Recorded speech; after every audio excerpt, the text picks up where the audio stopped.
Friends, welcome to my channel. Don't forget to like and subscribe. It's not difficult for you, but it's nice for me, and we're starting. Chapter 1. Alice, with whom we have lived together for 9 years, and I were reading the news on our tablets after finishing our Saturday morning breakfast when the doorbell rang. Alice jumped slightly in surprise.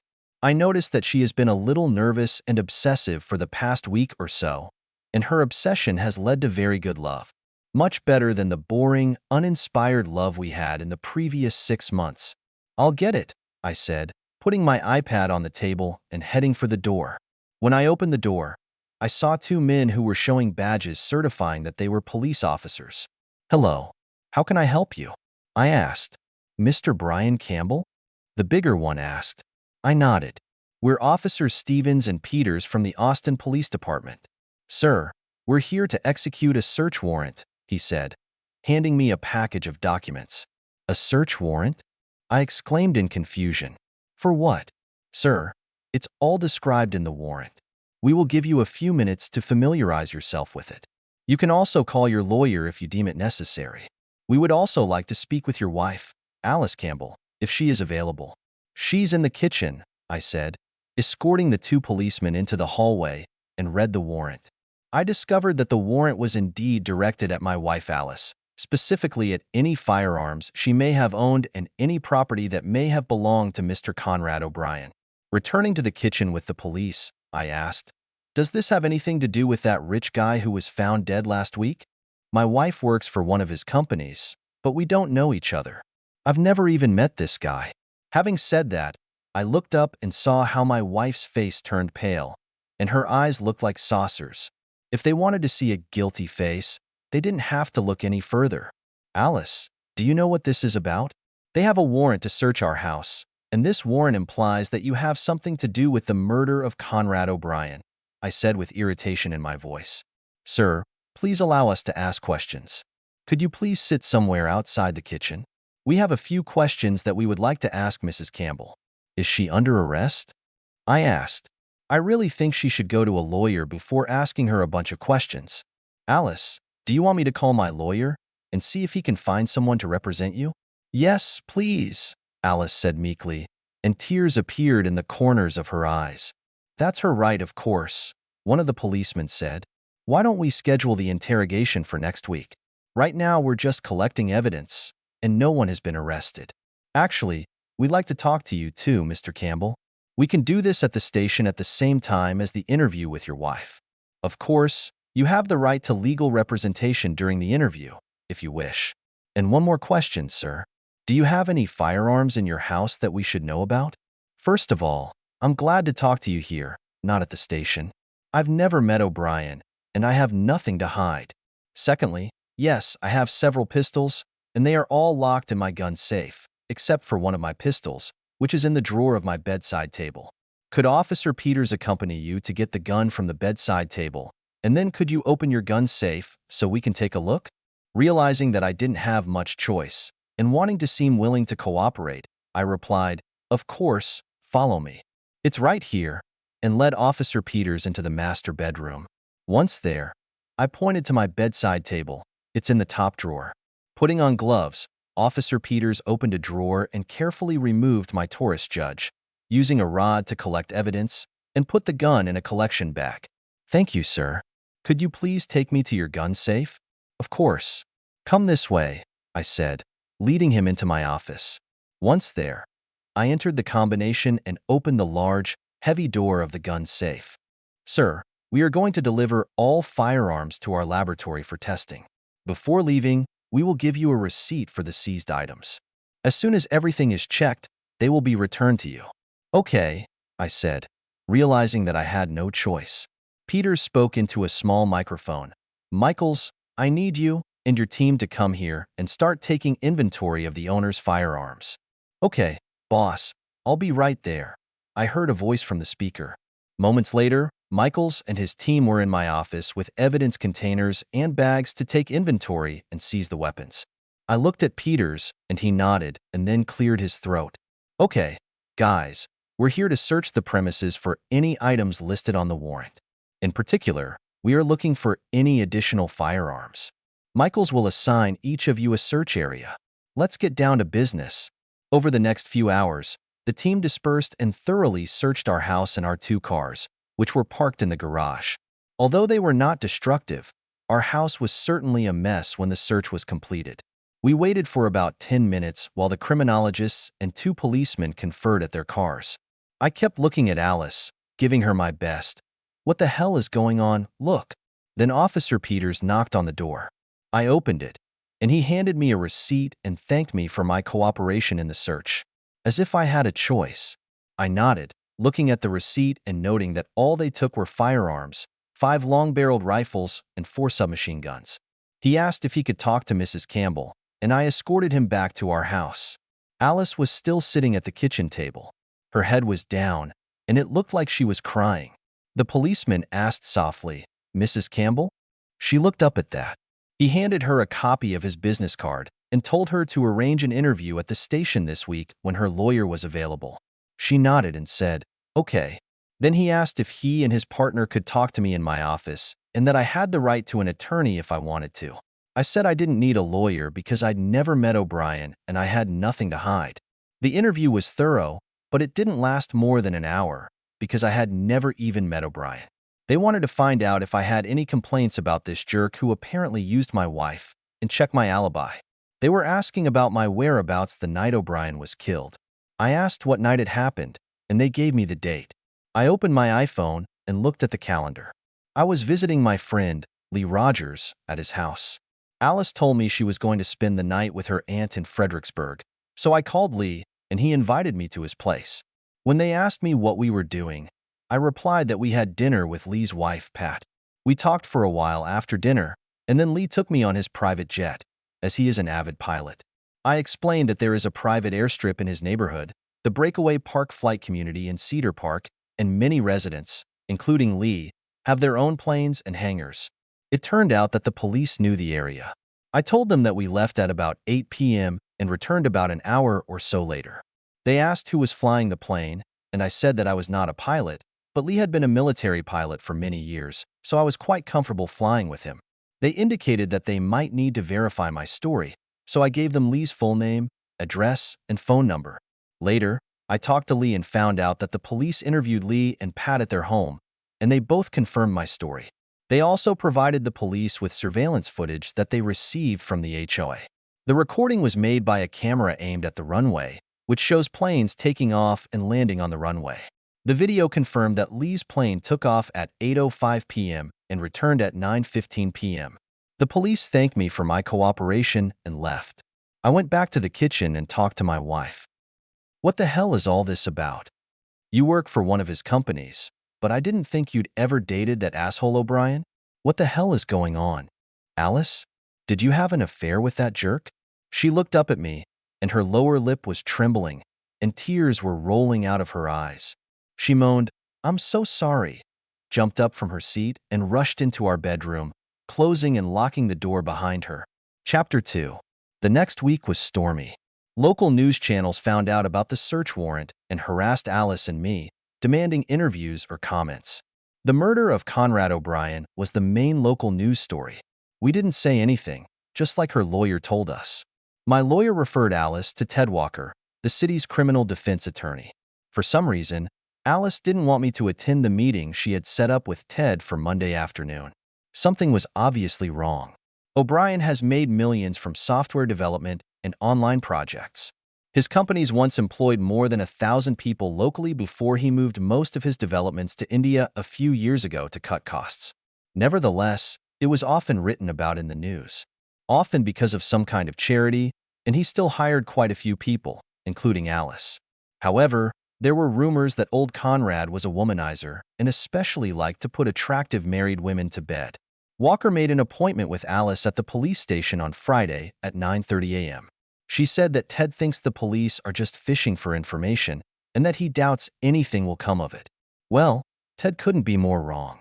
Around 11:30 a.m. on Friday, a distraught Alice called me and informed me that after the interview, the police had arrested her and charged her with the murder of Conrad O'Brien.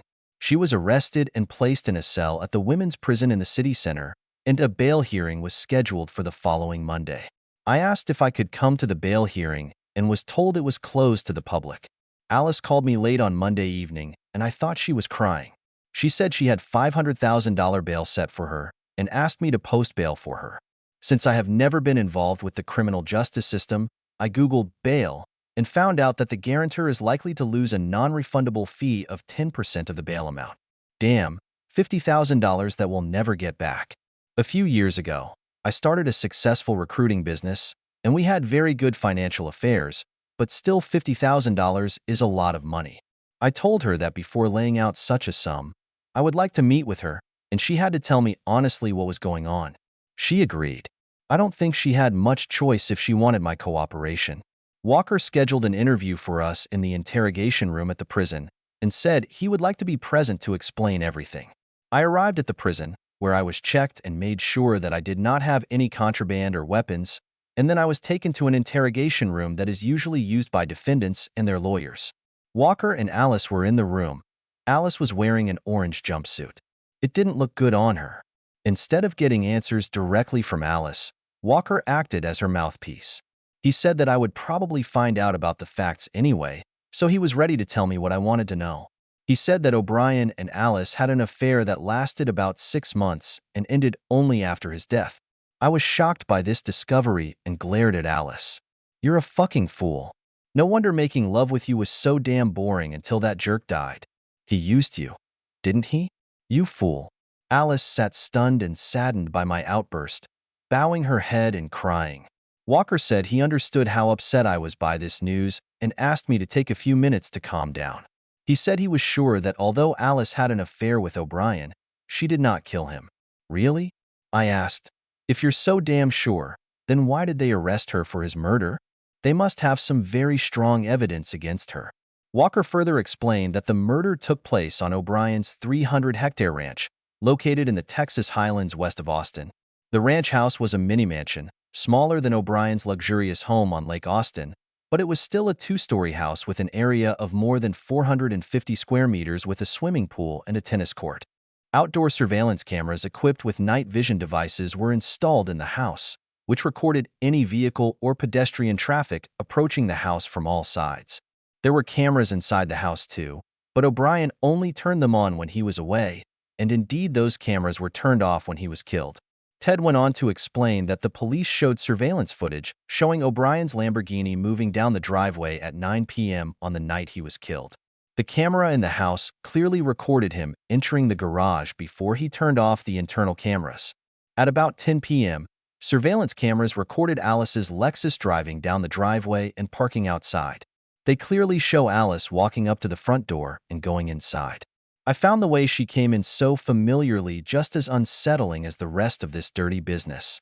A few minutes later, the same camera captured Alice hurriedly leaving the house and practically running to her car, hurriedly walking away.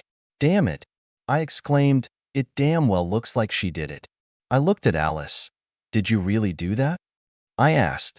Her lawyer tried to keep her from answering, but she did not heed his advice. No, I swear to you, I did not do it. When I came in, I saw him sitting in his chair. I could see his legs, but he was sitting with his back to me. He didn't answer my call, so I thought he was asleep. When I walked around the chair and looked at him, he had a hole in his forehead, right between his eyes, and there was blood all over his chest. I screamed, panicked, and ran back to my car. I'm not sure why I should believe you.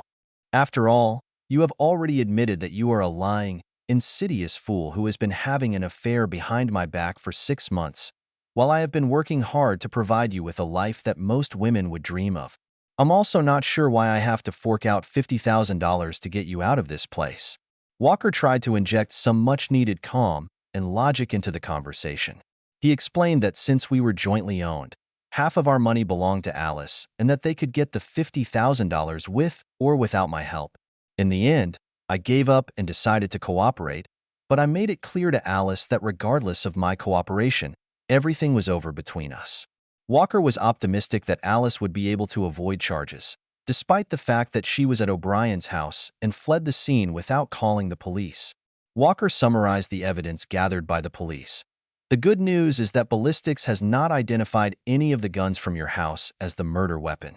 Unfortunately, The bad news is that the only people who appeared on O'Brien's surveillance footage over the past week were O'Brien and Mrs. Campbell. Chapter 3. The details of this case got into the media, and they made our lives a living hell, stalking us outside our house when we were not at home, and even outside my office. Some of the questions I was asked made me look like an ignorant cuckold. They asked if I knew she was having an affair with O'Brien, and so on. I guess I was an ignorant cuckold. I once snapped at reporters that I had never even met O'Brien and was unaware of any relationship between O'Brien and my wife. Of course, I would never allow this to happen. I kicked Alice out of our bedroom, and now she was sleeping in the guest room and using the guest bathroom. She told me that Walker said we needed to look like a friendly couple so that her public opinion wouldn't be too tarnished, which might have influenced future jurors. Fuck you, Alice. Now that your boyfriend is dead, you want to be a friendly couple. Where was that friendly attitude when you left me and made love to him? You know, after I heard Walker lay out the evidence for the prosecution, I think you did it. You are not only an insidious traitor, but also a cold-blooded murderer. I'm glad the state kept my firearm until the case is over. I can't trust you as much as I can leave your pathetic ass. I even put a deadbolt on my bedroom door so you couldn't get to me while I was sleeping. In response, she looked at me with a shocked expression on her face. At least she was good at it. The district attorney met with Walker and Alice several times, trying to negotiate a plea. They made a manslaughter deal for 2 years, of which she had to serve 1 year before she would be eligible for parole. Why is the sentence so lenient? I suppose the prosecution had a big problem with the motive. Why would Alice want to kill O'Brien? Apparently, he was kind to her and gave her nice gifts. He even opened a secret bank account to which he transferred money. When I found out about her secret account, I insisted that she give me back the $50,000 I had deposited on her bail. They also had a problem with the fact that, despite all their efforts, they could not find the murder weapon.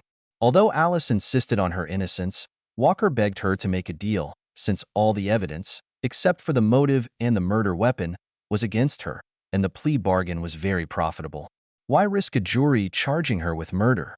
The jury was not going to sympathize with the woman who had a 6-month affair, and the camera showed that only she and O'Brien were in the house. With tears in her eyes, she finally agreed. A week later, the judge approved the plea deal and ordered Alice to report to the women's prison in 2 weeks. After leaving the courtroom, I handed her my divorce application. There's nothing better than hitting a traitor when she's desperate. The day before she was supposed to report to the prison, Alice asked if I could sit down and talk to her. I was disgusted with her and I really didn't want to talk to her, so I told her that I would talk to her if, after our discussion, she agreed to sign a divorce petition. She agreed, and I arranged with my lawyer that he would come to our house at 7 p.m. with his notary. The divorce was a standard 50-50 split, except that she received no share in my business and no alimony, or maintenance as it is called in Texas. The combined assets also included $250,000 that was in her secret account given to her by O'Brien. I didn't care that it was fool's money. They worked the same way as any other money and helped her not to cling to my assets. My lawyer and his notary will be here in an hour. After that, you'll agree to sign the documents, right? Yes, I will sign the documents. Thanks for talking to me. I wanted to tell you that I'm really, really sorry that I got involved with Conrad at all. I was in a difficult position, and you worked hard. We met in a cafe, and he charmed me. He made me feel better at a time when I was feeling like shit. However, this is not an excuse. I knew who he was, and that he owned the company I work for. I also heard rumors that he was a womanizer and had a reputation for courting married women. I have to admit, I was flattered that he was courting me. You're a beautiful woman, and I'd be surprised if he didn't take care of you. To which she smiled briefly, appreciating my compliment. I also wanted you to know that I never stopped loving you, even when I was dating him. Although I made love to Conrad, I never really loved him, and I knew that our affair would end sooner or later. It sounds crazy, but I really thought I could have 2 men, at least for a while. My affair was never about you, and I wanted you to know that we never really talked about you. Wow, I said, I think all these words are taken from the Handbook for Traitors, in the chapter on what to do when you get caught. You know that most cheaters get caught in the end, and you knew that I would never put up with cheating. What exactly did you think would happen when you were caught? I deserve it. I know you have strong moral principles, believe it or not, but this is one of the qualities that attracted me to you back in college. I knew you'd throw me on the sidelines if you ever found out, but I think every traitor thinks they're different and they'll never get caught. I think the danger of being caught is part of the thrill that makes a novel exciting. But, of course, it wasn't worth it. I may be a traitor, but you and I both know that I'm not a murderer. Tell me, Brian, did you kill Conrad, or did you pay someone to kill him? Nice try, Alice. Did Walker put you up to this? Did he set up surveillance on you in the hope that I would make a confession? She paled, letting me know that I had hit the nail on the head. Tell me, dear wife, if I did it, then how the hell did I get there? Do you think Captain Kirk teleported me there on the Starship Enterprise? Face the truth. You've seen the surveillance footage. Only you and asshole O'Brien were at his house when they drilled a hole in his head. Since we're talking about it, why don't you finally tell me why you did try, Alice? Did Walker you up to this? Did he set up surveillance on you in the hope that I would make a confession? She paled, letting me know that I had hit the nail on the head. Tell me, dear wife, if I did it, then how the hell did I get there? Do you think Captain Kirk teleported me there on the Starship Enterprise? Face the truth. You've seen the surveillance footage. Only you and asshole O'Brien were at his house when they drilled a hole in his head. Since we're talking about it, why don't you finally tell me why you did it? Was he going to break up with you? Did you tell him that you love him, and he just laughed and said that you were just a good toy for love? Fuck you. She growled. Thank God. Never again. I replied. At that moment, the doorbell rang, announcing the arrival of my lawyer and his notary. I think this conversation is over. It's time to end this shitty marriage, I said, leaving my office and heading to open the door. For once, Alice kept her word and signed the deed. Thank God. Never again, I replied. At that moment, the doorbell rang, announcing the arrival of my lawyer and his notary. I think this conversation is over. It's time to end this shitty marriage, I said, leaving my office and heading to open the door. For once, Alice kept her word and signed the divorce papers. In a few months, I would be a free man, and my ex would be in one of the medium security state prisons. I even behaved like a gentleman and took her to jail. Okay, I'll be honest. I wanted to make sure that this fool was locked up and disappeared from my life. The epilogue. 6 months later, I was at Lee's house celebrating my final divorce decision, which arrived in the mail earlier in the week. The two of us were sitting in his bar and drinking adult drinks, and Lee was smoking a good cigar. Do you feel even a little guilty? I asked him. Lee looked at me intently. That bastard killed my little sister. He asked for it. He may not have pulled the trigger, but he seduced her. A married woman with tat bastard killed my little sister. He asked for it. He may not have pulled the trigger, but he seduced her. A married woman with 2 children. When her husband found out about her affair and kicked her out, O'Brien broke up with her and fought back. Megan was so upset that she decided to commit suicide rather than face the consequences. But we both know it's O'Brien's fault. Lee told me about O'Brien and his sister after she died. He was heartbroken for several weeks. I just nodded back, and Lee paused, taking a deep drag on his cigar. What about you? Do you feel guilty that Alice was imprisoned for a crime she didn't commit? Not really. The stupid fool asked for it. She knew I'd turn her into a scorched earth if I found out she was cheating, but she did it anyway. And damn it, I learned how to fly and land your plane. It was pretty cool. In addition, someone had to stop O'Brien from harassing more married women and destroying even more marriages. Too much harm. Unfortunately, our courts and legal system don't seem to care about this. Sometimes morality and laws don't match. You got it right, brother, Lee said, tilting his long-necked beard toward me, and we clinked bottles. We sat in silence for a while, enjoying the evening. We never talked about it afterwards. How difficult was the operation for you? How did you feel when you put a bullet between that shit's eyes? I asked. Recoil, that's what I felt. Lee said and laughed. I knew that Lee served in the special forces and probably killed a lot of bad guys, but our mission was still quite difficult. Recoil, that's what I felt. Lee said and laughed. I knew Lee served in the special forces and probably killed a lot of bad guys, but our mission was still quite difficult. After his sister's death, Lee planned to kill O'Brien. His training taught him to plan everything carefully, and I had to admit that his plan was brilliant. I had known Lee for several years and we were good friends.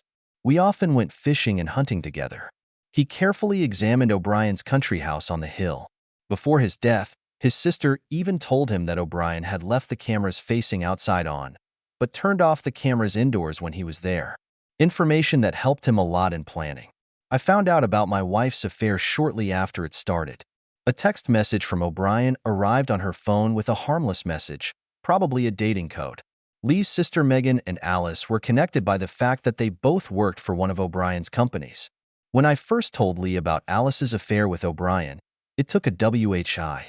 Lee decided that my role would be to pilot his plane while he did the wet work. It took Lee several months to teach me how to fly and land his plane. It was fun, but deep down I knew I was learning to fly just to help Lee kill O'Brien, and it sent a chill down my spine. We tracked Alice's movements using a tracker on her car, and I found out the unlock code for her phone. I often looked through her messages to keep track of her upcoming meetings with O'Brien. On the morning of the operation, Lee drove the old Jeep to a secluded place about a couple kilometers from O'Brien's house, covered the Jeep with camouflage netting. He removed the plates and replaced them with plates borrowed from an abandoned car he found. After hiding the Jeep, I picked him up and dropped him off at his house before returning to my house before noon. That evening, I went to Lee's place and we flew by plane, as I told the police, except that I was flying. Lee was dressed all in black, with black leather gloves, a balaclava covering his entire face, and night vision goggles. He was a scary bastard. He had a square black military-style parachute, which he said was very maneuverable and should have allowed him to land on O'Brien's roof or, better yet, on O'Brien's second-floor balcony with a sliding door leading to the upstairs bedroom. O'Brien's master bedroom was downstairs. In addition, he had a backpack with tools and equipment for escape strapped to the front. I piloted a small plane at Lee's direction until he felt that we were in the perfect place. Opening the door of the plane, he shouted, "Let's get this over with, buddy," over the noise of the propeller, and jumped out into the night sky. The conditions were perfect. It was dark, with almost no moonlight and with a calm wind, which allowed Lee to make a perfect landing on the second-floor balcony. He knew from the intelligence results that no cameras were pointed at the balcony. He then broke the lock on the balcony door, and then waited on the balcony until O'Brien arrived and turned off the indoor surveillance cameras. Lee quietly entered the house and crept down the stairs. He told me he wanted to talk to O'Brien before shooting him. We knew from the GPS in Alice's car that she was still about an hour away. We didn't think there were any listening devices in the house, but Lee didn't want to take any chances, and in the end, he didn't give a damn what O'Brien might say. He found a place from where he could watch O'Brien and wait for him to sit down, as he did not want his victim to get scared and run outside. As soon as the asshole sat down in his chair, Lee appeared, pointing a gun at O'Brien's head. To say that O'Brien was surprised and scared would be an understatement. Conrad at first thought he was the victim of a home invasion and quickly offered the masked man money and valuables. With the gun pointed at O'Brien's head, Lee calmly walked up to O'Brien and whispered in his ear, "This is payback for Megan." Taking a step back, Lee saw that O'Brien understood the situation and saw that a large amount of urine had accumulated on O'Brien's trousers. Lee then pulled the trigger, ending O'Brien's miserable life. Lee's rescue gear was a disassembled lightweight hang glider with lightweight aluminum struts that were fastened together to support the nylon fabric from which the wings were made. It took about 10 minutes to assemble the hang glider. Since the outdoor cameras were pointed down to detect intruders, Lee assumed that he only needed to fly about 100 meters away from the house, and the cameras would never detect him. He made sure that he had collected all this equipment, went out onto the balcony and picked the lock again, this time locking it with a key. He climbed from the balcony to the roof, and with the help of a rope that he tied, dragged the assembled hang glider from the balcony to the roof. Fortunately, the angle of the roof was acceptable, so he carefully climbed with the hang glider to the highest point, turned his face to the light breeze and ran hard along the roof ridge with the hang glider installed. He said he must have been pumped up with adrenaline, as he probably flew 500 meters before landing. Once on the ground, Lee disassembled the glider and headed for the Jeep. He packed up his gear and drove off into the night. The next day, he got rid of the pistol, the hand glider, and the black clothes he was wearing. He even got rid of his shoes to avoid leaving footprints. Hearing Lee recall his part of the mission, I exclaimed, "Lee, you've been retired for over 10 years, but you still have the skill." "Brian, I did this for my little sister. May she rest in peace. As Toby Keith once said, I'm not as good as I used to be, but I'm as good as ever. End.